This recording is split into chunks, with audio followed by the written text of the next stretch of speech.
Here is a third incident of warfare with Indians that played out very differently. And I want to emphasize each of these as kind of set pieces of understanding how the dynamics of early settlement collided with the Indians and in particular, the actual armed conflicts that would erupt with them.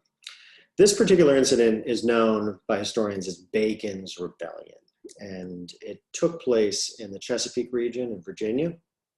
And you can see here Nathaniel Bacon on the left, who is arguably the villain of this story, although neither of these individuals was particularly well-meaning, well-intentioned.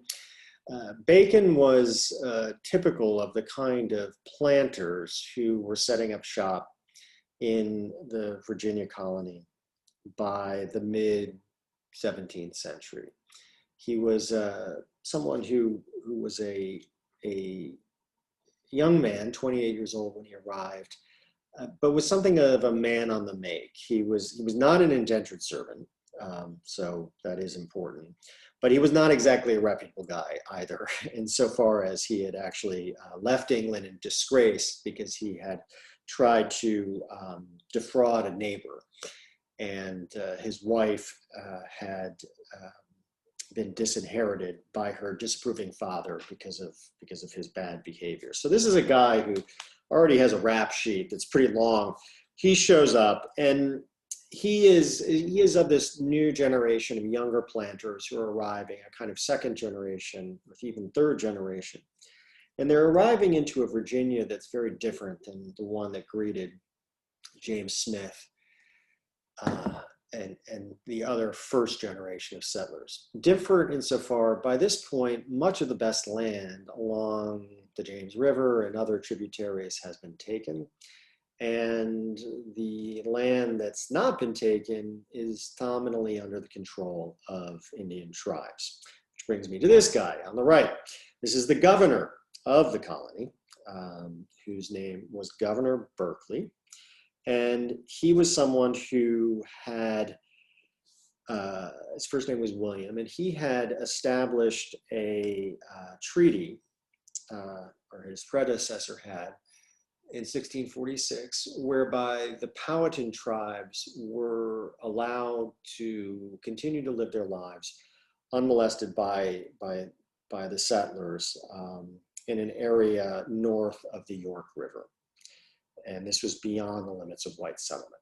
The problem, though, is that one, Berkeley was someone who had preferential access to the trade with those Indians, so he was making money off of that and had a reason to want that status quo to continue. And two, he was not allowing these new planters to try to settle the land because it was under a treaty with the native peoples.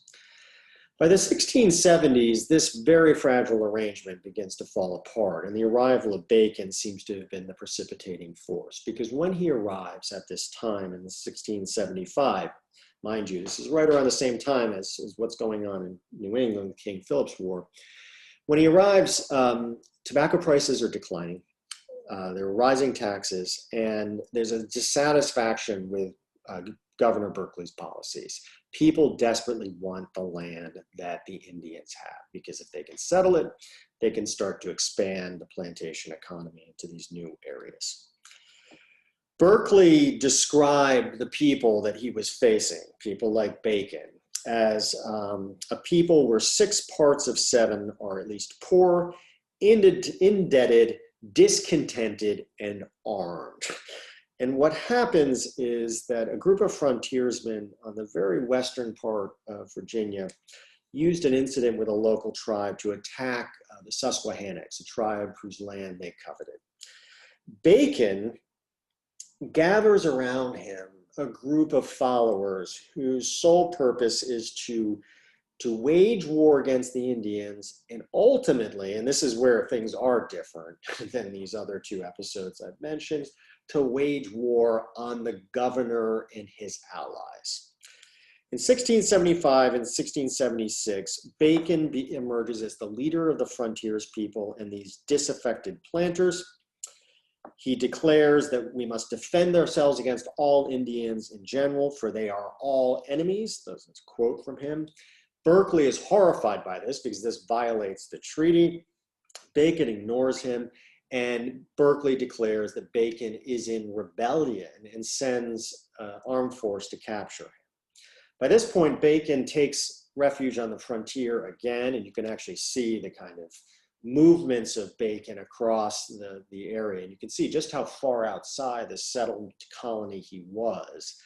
He was gathering together white squatters and other poor settlers, as well, incidentally, as other people who you would not imagine to join his ranks. And these included people who were both free blacks as well as escaped slaves. So you have this curious interracial force of rebels, and they march on Jamestown. And in the summer of 1676, Bacon and his followers capture Jamestown. They destroy the State House, the Anglican church that is there, and they burn it to the ground. So in effect, Virginia has erupted into civil war. And Bacon is attempting to wrest control of the colony from the royal appointee.